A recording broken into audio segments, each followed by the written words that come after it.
ay kasama ko pa sa Senate of the Philippines. Ang aking kaibigan, ang aking kumare, Senador Amy Marcos.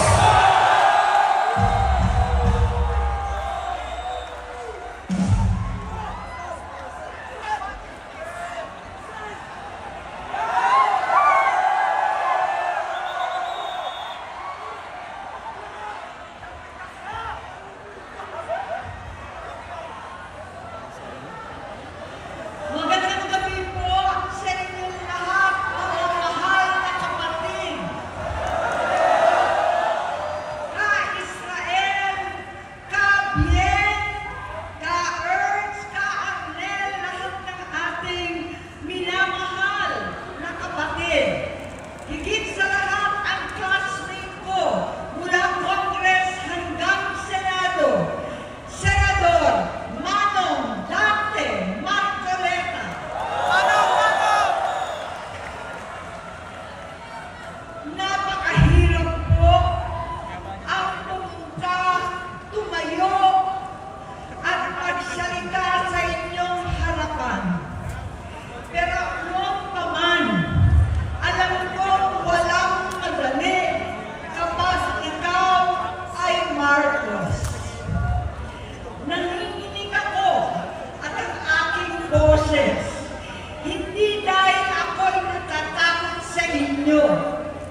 di siya pumapasok.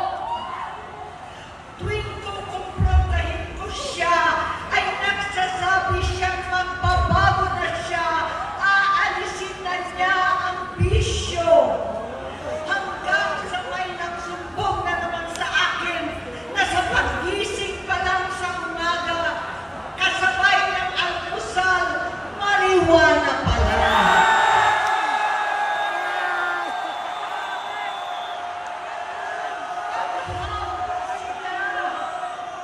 Lahat sila nagiinuman at gumagamit ng cocaine. Kasama ng asawa at barkada. Tulad ng ama ko, kinastigo ko ang mga barkada niya. Ang nasirang si Bong Dasa, si Edwin Cruz, Inigo, Tony Boy, Sam Anton, alam po ninyo yan. Paano nagre-resign na sa takot ang mga pulis nila at staff dahil sa lumalalang bisyo? Inayos ko sila dahil gusto niyang ituwid ang buhay niya. Gusto niyang mag-vice-presidente. Hindi siya pinalad at lalo nagkaroon ng oras para sa bisyo. Simula noon, naging malabo sa amin ang lahat. Kaysa mag-away, bigla na lamang lumayo ang loob namin sa isa't isa.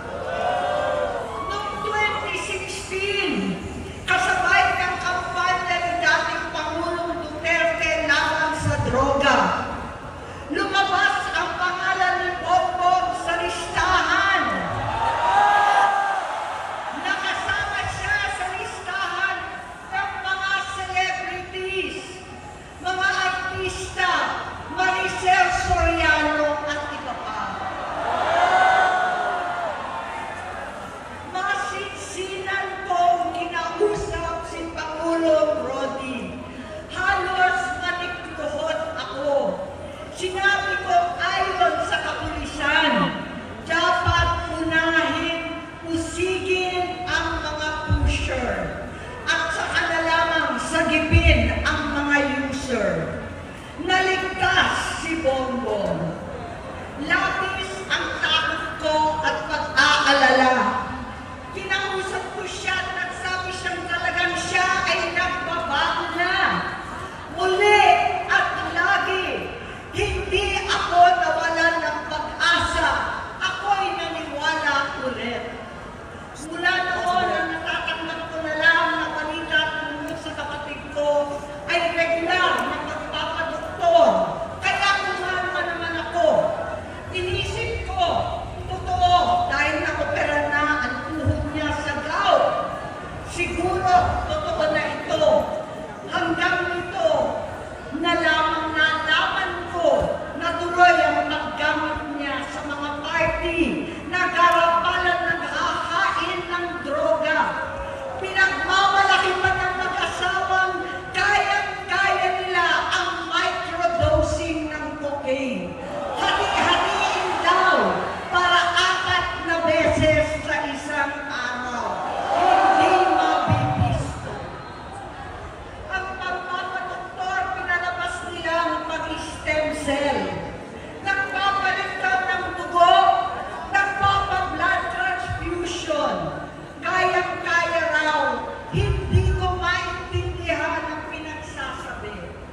Noong 2021, kahit papano, nagkikita kami at nagkakausap. Sumamba siya sa aking talagang hinintunan niya. Naniwala ako kasi sabi niya gusto niyang tumakbo. Ang sabi ko, tutulong ako sa abot ng aking makakaya. Ipinakilala ko si Bongbong kay Inday. Naging magkatandem sila. Pagkatapos noon ay biglang hindi na niya ako ulit kilala. Kahit si Inday, nagtataka, bigla ko na itsapwera. Kahit ganon, nangampanya pa ako para sa kanya, kahit si Inday na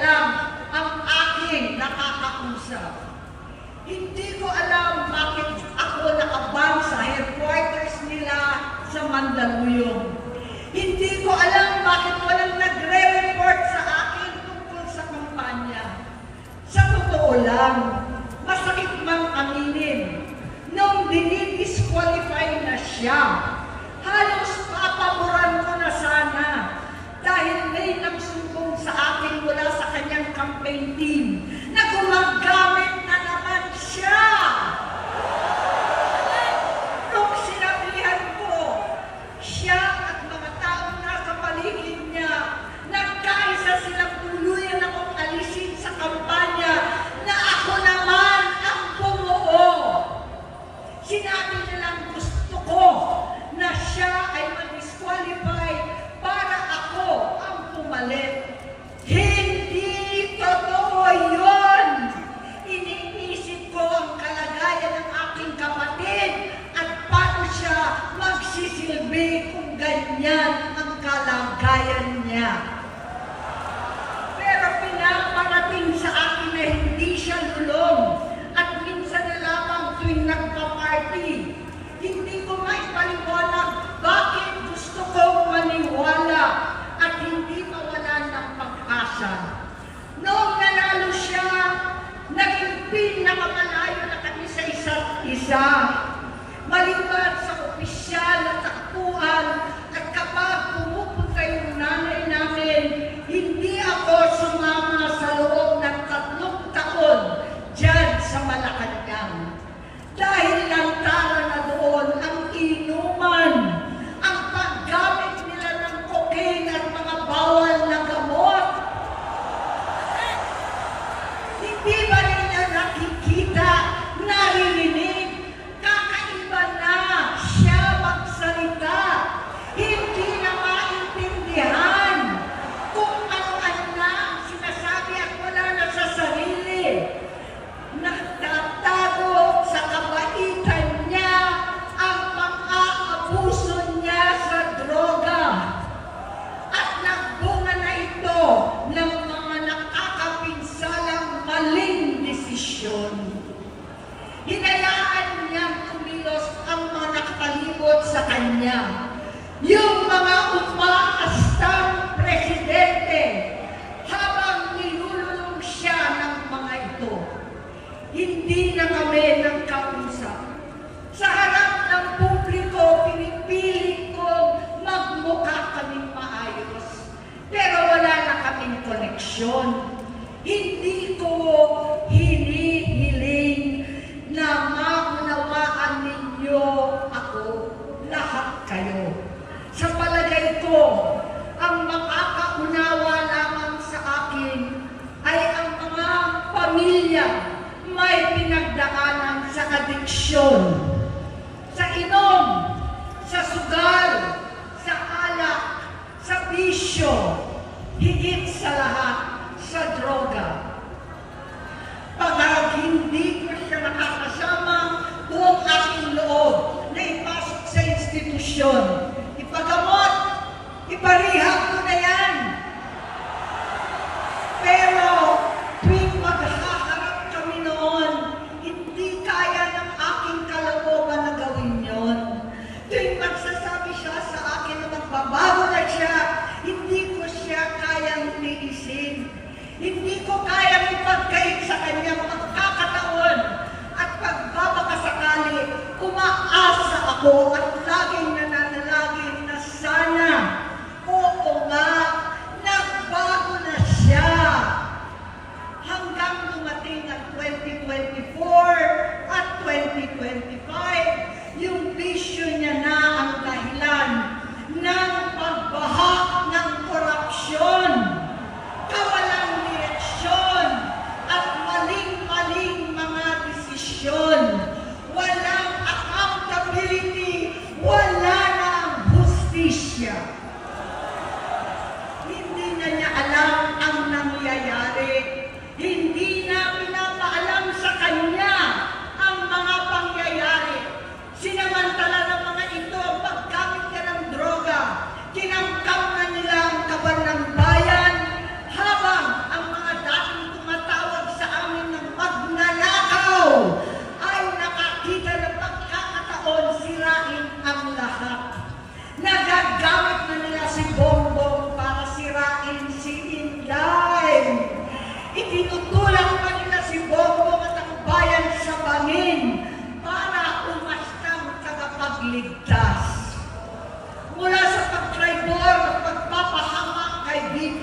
Inday, sa confidential funds na kung tutuusin ang galing naman sa opisina ng Pangulo, hanggang sa pagpadukot sa dating Pangulong Duterte para itago na lamang sa ibang bansa.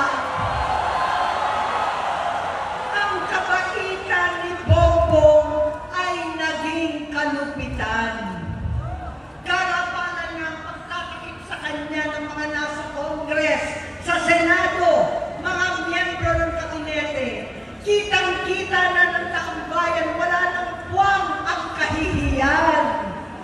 Para bang nauulit ang bangungot ng kasaysayang dinanas namin noon. 68 years old po ang tatay ko nung pinatalsik sa pwesto. 68 years old na rin si Bongbong ngayon. November 17 din, noong 2021, nung nakumbinsi ko si Inday na magbise kay Bongbong. November 18 po, bukas, ang ikatlong araw natin. Siyam na taon na nakakaraan, saktong November 18 pa talaga, na pinatiting ni Pangulong Duterte ang tatay ko sa libingan ng mga bayani. Halo-halo na ang aking nararamdaman, pero alam kong ito ang dulo at hangganan ng aking pagtitiis at pananahimik. Hindi na tayo mananahimik! Dahil nalaman ko pati ang mga anak niya ay nagdodroga na. Pinasusuklaman ko pa ang pag-alok ng mag-inang si Sandro ng droga ang aking mga anak at iba pang mga kamag-anak. Yan ang hindi ko na mapapalampas. Sa loob ng halos 4 na dekada, wala akong ibang pinangarap kundi maipakita sa sambayanan na hindi kami masamang tao. Hindi masama ang pamilya Marcos. Gusto kong ibangon ang dangal ng aking ama. Sa pamamagitan ng nagpagtatrabaho para sa bayan, sinikap kong maging mabuting gobernador, kinatawan, senador. Hindi ako halos nagpapahinga para makapag-iwan sana ng legasiya na kapag sinabing Marcos, nabawi na namin ang tingin sa nakaraan. Ngunit sa kagustuhan kong maging responsableng anak, matupad ang pangako ko sa aking ama, nabigo akong maging mabuting kapatid. Naging mahina ako kay Bongbong. Sa kapulisan at sundalo, sa lahat ng mga leader at tagapagpatupad ng batas, siya ang Pangulo natin ngayon. Sinabi ko kung anong kalagayan niya ngayon. Tulungan niyo akong mapabuti ang kanyang kalagayan. Tulungan niyo akong matulungan siya. Hindi niya ako kalaban. Ang kalaban niya ay ang sarili niya. At nadadamay ang bansa sa laban na yan. Bilang senador at lingkod bayan, batid ko ang mga problema at gaya ng bayan, alam ko rin ano ang solusyon. Sa pagkakawatak-watak, patuloy na pamumulitika, pagnanasa sa kapangyarihan ng mga talunan naman, kaguluhan sa Mindanao, alanganing giyera sa China at Estados Unidos, kawalang pananagutan sa flood control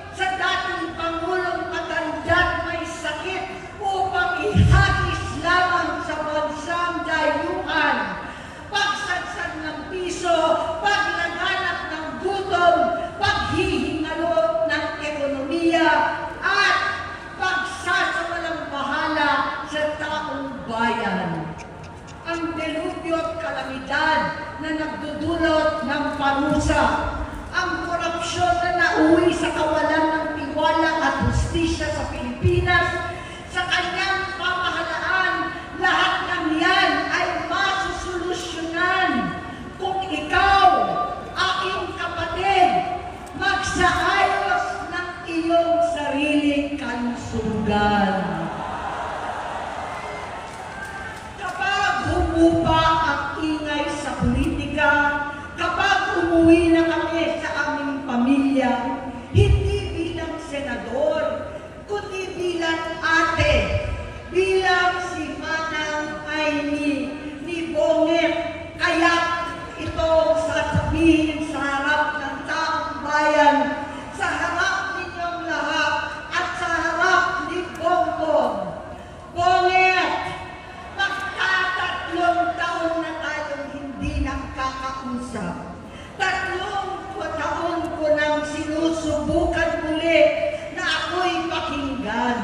Siguro ngayon ay makakarating ng buo ang gusto kong sabihin. Walang mababawasan, hindi madadagdagan. Bongbong, nag-aalala sa iyo si Manang. Tuwing nakikita kita sa TV, gusto kitang puntahan. Napakalaki ng pinagbago mo. Itsura, pagsasalita, takbo ng pag-isip. Minsan, napapatanong ako sa sarili ko, ikaw pa ba yan? Si Bongbong ba talaga yung nakikita ko? Pero ako, aling ko, ako pa rin ito. Ako pa rin ang ate mo na tumayong ama't ina sa inyo sa ibang bansa. Ang kasama mo sa sumubok na sanggahin lahat ng sakit para sa iyo. Ang kapatid mo na hindi mo kailangan hingan ng tawad dahil agad ka nang iniintindi at tatanggapin dahil mahal kita. Nasa Bagong Tipan, kay Lucas, Kapitulo 17, versikulo 3 hanggang 4. Kung magkasala ang iyong kapatid, sawayin mo siya. At kung siya'y magsisi, patawarin mo siya.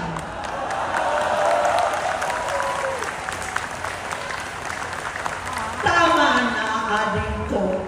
Tapusin mo na ang paghihirap mo at ng bayan. Gaya nung umalis tayo sa palasyo, kaya mo pa rin hawakan ang iyong kamay, huwag kang matakot. Malaki na ang dulot sa iyo ng droga. Sinisisi ko ang sarili ko dahil hindi ako nakinig sa mga sumbong. Hindi ako nakialam. Hindi ako maniwala. Pero hindi pa huli ang lahat. Tama na, aling ko. Magpahinga na tayo. Umuwi na tayo. Magpagamot, magpagaling at nangangako ako. Hindi ako malilingat, hindi ako magkukulang. Lahat ng kasama mo ngayon, hindi natin kasama sa pinakamadilim na bahagi ng buhay natin. Kasama mo sila ngayon dahil nasa taas ka pa. Ako at ang ating mga tunay na kapatid dito sa Luneta ang kasama mo kahit magdilim ulit ang lahat. Talikuran mo ang iniisip at ibinubulong lang ang misyon. Unahin na natin ang kalusugan mo dahil sa adiksyon na bigyan mo ng malubhang karamdaman ang buong bansang Pilipino. Matatanda na tayo. Sakitan na si Mami. Alagaan na lang natin ang isa't isa. Kaliwat kanan man ang pambuhusga sa akin. Malinaw sa aking puso na dapat mauna ang Diyos, ang bayan, pamilya at sarili.